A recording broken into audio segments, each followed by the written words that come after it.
This is Mike, and welcome to episode number 204 of the EcomCrew podcast. So glad to have you guys with us today. If you want to contribute to the show notes and leave a comment, you can go to ecomcrew.com/204 to do that. And ironically, as I talk about that, this episode is spun out of comments that we've gotten from a previous podcast that we did. And honestly, it's pretty rare for us to get comments. It's one of the more frustrating thing as a podcaster because you have people listening on one medium and they don't really ever switch over to another medium. We know there's like tens of thousands of people literally listening to the podcast because we have those stats, but very few of them ever come over and leave a comment on the blog. And I really wish people would do that more often because we love hearing from podcast listeners. But there was a podcast that we did that obviously resonated with people because we had a bunch of comments come in, and it was the episode that we did about stress. And we'll link to that in the show notes if you want to go back and listen to that episode. It wasn't that long ago, just a couple weeks ago. And so I wanted to do a follow-up on this because if this many people replied in with their own words and their own comments, I figured that there has to be an exponential number of people out there that felt the same way. Because reality is that in a lot of things in life, if someone speaks up and they're angry about something, that means there's at least 10 other people that feel the same way. And the same thing goes for if someone's happy about something. It might be there's 10 more people out there that feel the same way. But I think in podcasting land, it might even be in the order of magnitude of like 100. Because again, it's really difficult to get someone that's listening to a podcast in their car, and they might have a thought about, I need to go leave that comment when I get back to the office or wherever it might be, and they just kind of forget and go on their day. And that's the way that probably goes for most of them, if you even have a thought to leave a comment at all. So again, seeing how many people came and left comments about this was interesting and made me feel like it was important to let their voices be heard so you guys can understand that you're not alone in stress when it comes to running an e-commerce business or really any business. So I want to read 5 comments that came in over the last couple of weeks since we've done this podcast episode and add some color commentary. Before jumping into that, though, just want to tell you guys again about EcomCrew Premium giveaway that we're doing in the month of December. Go to ecomcrew.com/giveaway, and you can earn yourself an opportunity to win an annual membership to EcomCrew Premium, which is worth almost $1,500. And it's the only way to get into EcomCrew Premium in December because we have it closed throughout the rest of the year. So one person's going to get lucky, get added to that, and we look forward to helping them and their business and grow in 2019 along with all the other premium members. So ecomcrew.com/premium to check that out. And besides that, let's get into the intro so we can start talking about stress. Welcome to the EcomCrew podcast, hosted by Mike Jackness and Dave Bryant, who together run e-commerce businesses that generate 8 figures annually. Mike and Dave take pride in running a podcast that isn't just fluff, talking about specific products, problems, and real-world solutions. In the words of one of our favorite reviews, this podcast is like a playbook for e-commerce. You can take any episode and spend the next month trying to implement it. So without further ado, here's the EcomCrew. All right, guys, so here we go with episode number 204, talking about a follow-up to the episode that we did about stress. Some of these comments are really good. They're all a little bit all over the place, but basically people either emailed in or left a comment on the actual podcast episode on the show notes with these particular comments. And again, some of these things are just kind of like all over the place, but I wanted to read some of the stuff that came back in. So this first one here is kind of comical the way that it was written, but LAX flooding stopped my container from being picked up. Port makes me pay extra day of storage even though trucks can't get in. My other empty container can't get moving back to the terminal. Trucker charges me a dry run storage. Port charges me fees for not returning on time. Hashtag stress. It's just comical to me because this is stuff that we've all been through, right? I mean, it's crazy how outside factors can affect your business so much. I mean, rain in LA, which doesn't happen very often, slowed down the containers coming out of the port, but that's becomes your problem, and the fact that not only can you not get your goods into Amazon or wherever you're trying to get them, but then the port charges you money because they won't let you come pick it up, which is just the ultimate and funny, not funny haha, but the other kind of funny. It's quite comical. And yeah, this is the type of stuff that does stress me out probably the most, is the things that are out of my control. I think I do a pretty good job of dealing with stress things that are within my control. But the things that are out of my control, rain in LA, Amazon shutting a listing down because of some hazmat crap that isn't really true, or some type of product review, or some customer complaining that they got something that we sell as used, even though we have it listed as new, which is obviously not true. They're just looking to get free shipping back, and having to deal with the repercussions of stuff like that that's out of my control.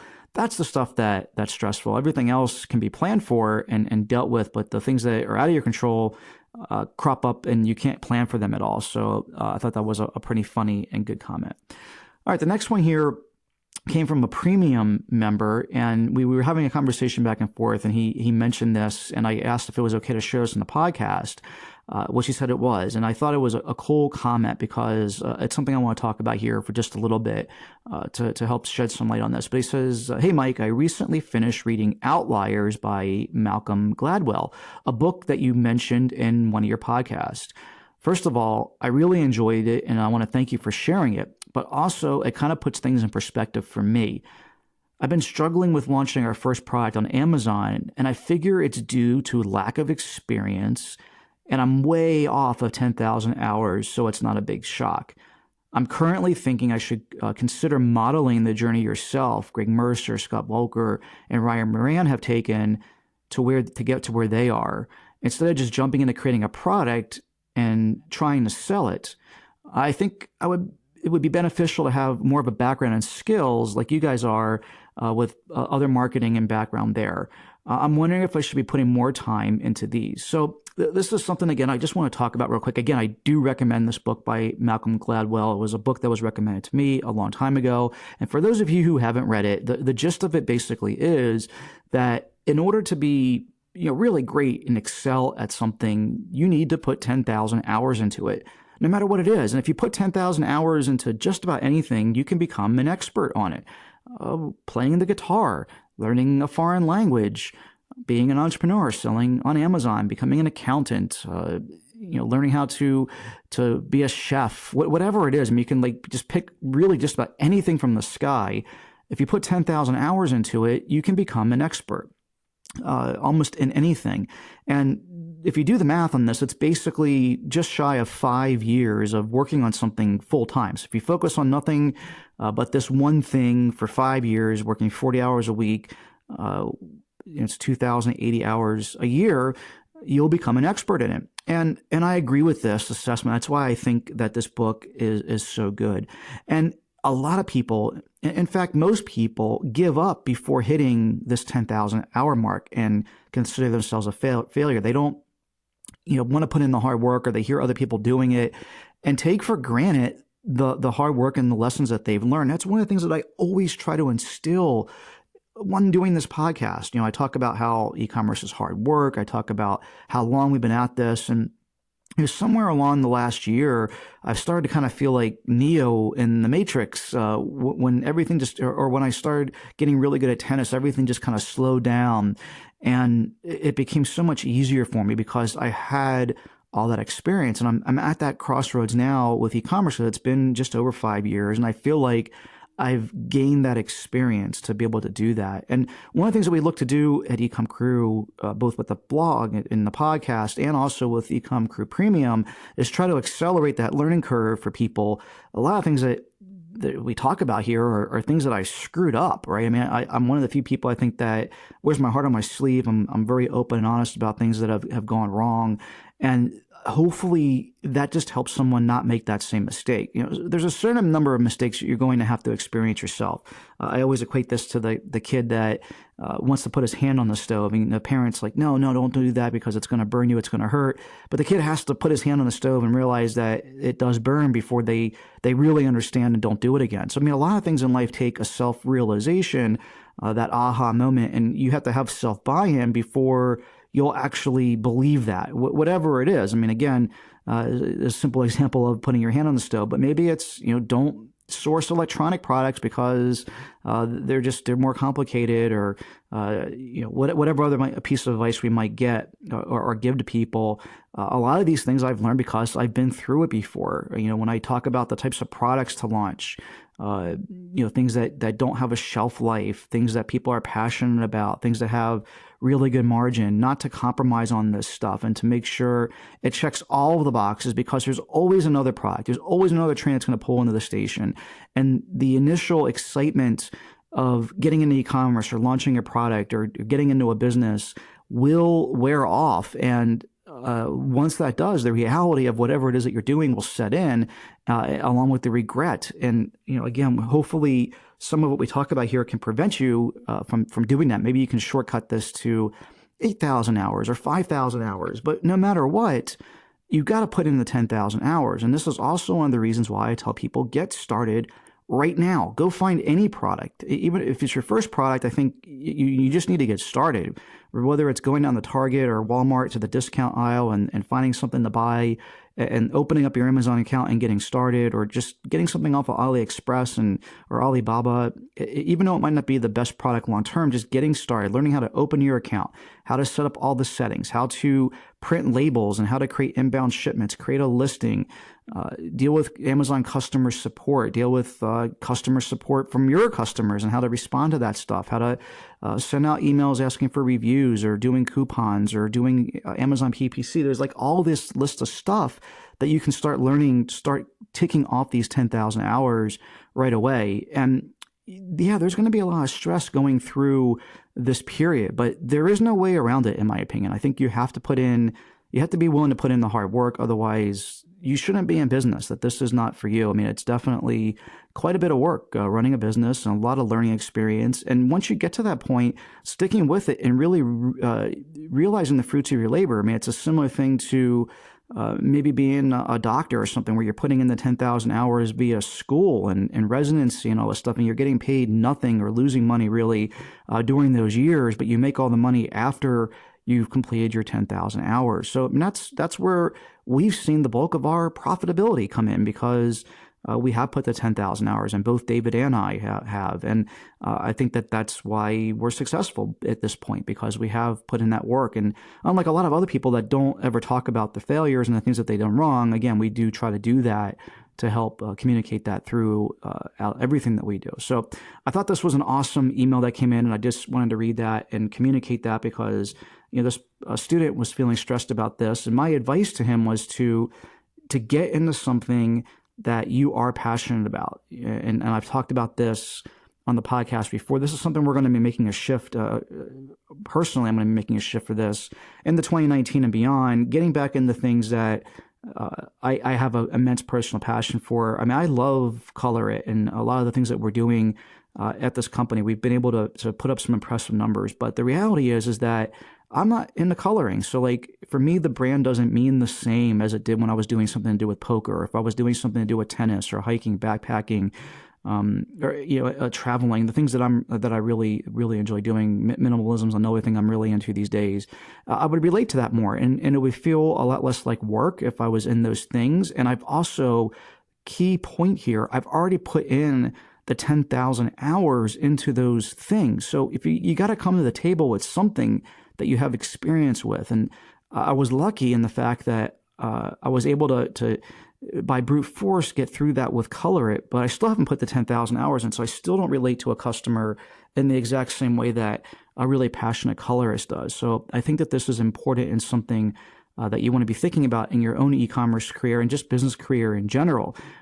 This is why EcomCrew comes so naturally to me, because I put 10,000 hours into affiliate marketing and content marketing, and now also podcasting and speaking and other things like this, but also in helping people. This is just a natural personality trait for me. So over my life, I spent way more than 10,000 hours doing these types of things without ever getting paid for it. So it's kind of cool now as a part of the monetization angle that we've had with part of what we do with EcomCrew, that can come to fruition. But come to the table with something that you're a natural at, or that you spent your 10,000 hours at, and not try to stick a square peg in a round hole. Okay, enough about this particular email, because we're going to spend all of our time on just this one. So let's move on to the next one here. So the next thing that came in was, I have been a full-time entrepreneur for 6 years now. And after being super stressed out the first 2 years, I have learned the hard way that almost everything you said in this podcast. So how do I prevent stress? I start off every day with meditation. I use the Muse app and Headband. Now, I'm not sure what Headband is. I've heard of the Muse app. I guess they actually work in conjunction with each other. Then I do the Miracle Morning, which I believe is a book, with the exception of the exercise part. I go to the gym 3 days per week. I swear by the Miracle Morning. If I didn't do it, I feel cranky and irritable all day. I also have no screen time between 6 p.m. and 7 p.m. in our house, where we play and read books with our 3 and 6-year-old boys. So this gentleman, has some great advice here. I mean, things that have worked for him. And I think everyone has to deal with this stuff in their own way. But the way that he prevents stress, again, is by meditating, something that a lot of people have told me to do, and something I do want to start doing in 2019 at some point. I need to force myself to do it. These are the types of things that end up not happening because I have other things going on that I prioritize the wrong things. And I think that trying meditation is something that I want to give a shot. So I'm going to commit to this person that I'm going to get the Muse app and give this a try no later than the first quarter of 2019, so I can report back on how this is done. The Miracle Morning, I believe, again, is a book. I have this vague recollection of meeting this gentleman who wrote this book. I thought it was more about getting up early, really, really early, sometimes like 4 a.m., and doing all this stuff before the sun rises, basically, before the average person's getting up and doing things. But it might be about something else, so I need to go back and refresh myself on that. But check out Miracle Morning. And also, I love the suggestion of no screen time. He does it for an hour. I want to start doing it for way more than an hour per day. Apple has now added this screen time report, which I love.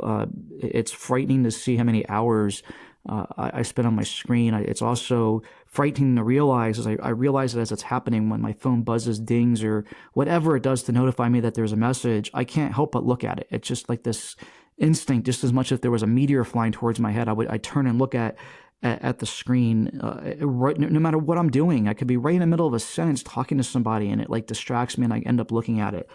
Something that I definitely want to spend more time focusing on not doing, and starting maybe with an hour per day of just putting the phone in a drawer and not looking at any screens could be a very helpful thing. So, all right, cool. So the next person here says, well, I've been stressed because I recently came to realize that my niche and product that I've chosen and spent 9 months building, designing, and learning the general business does not seem to be viable. I'm going to send my analysis over to the student's email address for the premium members that you guys give out for your guidance, but I'm feeling a bit lost, and I've already prepaid for my premium membership, so I want to take advantage of it and use it. But I don't know how I missed the data 6 months ago. Honestly, I think this is a case of the market changing during the time I was sourcing and designing, which took too long as a newbie. So that's my stress point now. Don't know what to do next. So I did respond to this this premium member. The response obviously is private, so I'll leave that be. But I can give some general analysis here of just stuff, again, I think that a lot of people run into. So it's important to see that others run into this too, because what happens is a lot of people are out there talking about like how easy it is just to go find some random product, look on Jungle Scout for an opportunity, just filter by X, Y, and Z, and then A, B, and C, and you hit a button and magic comes out of it, and you just go source that product and you're going to become a millionaire. That is not how it works. And I think that this curve is getting worse and worse because there's lots of people consuming that same information, which is really good. I mean, it's really smart, really good. I mean, Greg is a really great friend of mine. He's put together an amazing piece of software. He has amazing content around this stuff. But what ends up happening is people read the content and don't adapt to it in any way. They just want to be a lemming and follow the exact same thing. And that's fine if you're early to the party. But at this point, that party is kind of coming to a close. So it requires doing some different stuff, differentiating yourself in some way. And that's a lot of the stuff that we talk about in our course. Like, how can you differentiate your products? How can you make them better than everybody else? How can you build a brand and loyalty and all these different things around what you're doing? And another thing that I think that's important to add, like I was saying just a few minutes ago, is making sure that you're in a niche that you personally relate to. It's something that, again, I'm going to be working on. I'm excited to announce some stuff in 2019 about this on the podcast. We're a little bit early to mention it yet, but I do think that this is really important. I really do. Like I've changed my philosophy on this. I used to think it didn't really matter because we've had success with it not mattering. I mean, there really isn't a lot of stuff that we sell that I fully relate to, and we've been successful. We've sold upper seven figures of stuff this year, and so it's somewhat hypocritical to say that it's important. But you can be successful at something and also realize that something else is important at the same time, and that's certainly the bucket that I fall into right now. I think that the realization is that during times of adversity or times that I don't necessarily want to be at the office and doing some stuff at some times, all that stuff comes easier when you're doing something that you absolutely love to begin with. So that's my advice for this, and to stick with it. The guy who wrote this, and I already kind of talked to him about this, but back to that 10,000 hours thing again, I talked to him about the whole concept of an education and working towards those 10,000 hours. I've talked about this exact example on the podcast before. It's socially acceptable to spend $1,500 a year on EcomCrew Premium to further your education. It's socially acceptable to spend $1,000 on a Seller Summit ticket to go to Miami for the week and meet lots of amazing entrepreneurs and go to a conference, and another $1,000 or maybe $2,000 on travel expenses between the airlines and the hotels and the food and everything while you're there, and the drinks, etc. So that's all socially acceptable. But to say that you spend some time developing a product and you put $5,000 into it and are going to lose some money, for whatever reason, people are embarrassed about this type of thing. And I think you shouldn't be. I think that you should include this into your education budget and in the School of Hard Knocks budget. At least for me, this is how I learned the best. The School of Hard Knocks are the things that have really taught me lessons in life and how to be successful in e-commerce and how to not be successful, because I've been in the not part, and then focusing on the things that help me, that I can pivot to and not make the same mistakes. I think that that's important. So hopefully this is something all of you guys can relate to again, and that's the whole idea behind reading this stuff and talking about it. So the last one I want to read here is this comment here, which is, what stresses me out? Good question. Inventory, late ocean freight shipments, tariffs, increases in FBA fees, due to product dimension remeasurement, for instance, staff, sales dips, bad reviews, competition, sales tax. I can go on with a few more, but I won't. LOL. I'm learning that I have to step away from the computer and have quality time with my family. I try to work out 3 to 4 times a week to distress. Sitting in front of your computer and just stewing over these things, sitting there being less productive, just wasting time staring at the screen, which is a trap that a lot of us get into when we're in a stressful situation, is actually very counterproductive. So you're spending more time away from the things that you really wish you were spending time with, and it's just actually counterproductive. So these are all things that are mostly out of your control, but you also learn from. I mean, inventory is something that I stress out about nonstop. I mean, this is just something that's a part of the territory. Late ocean freight. This is the second person to mention this in this. Freight shipments, tariffs, and all these other things. Focus on the things that you can control. Prepare for the things that you can't control. It's like prepare for the worst and expect the best. And most importantly, with this is continue to find ways to carve out time for yourself, your friends, and your family. And this is the thing that I've done a really good job with, which has been hard for me over the second half of 2018. Something, again, I'll be talking a lot more about as 2019 comes into play. But I look at a couple of things I mentioned as examples. My wife and I went to Las Vegas this Thanksgiving to hang out with our friends for Thanksgiving. It was about 16 of us or 14 of us at this intimate get-together of friends that are basically like we're all like family.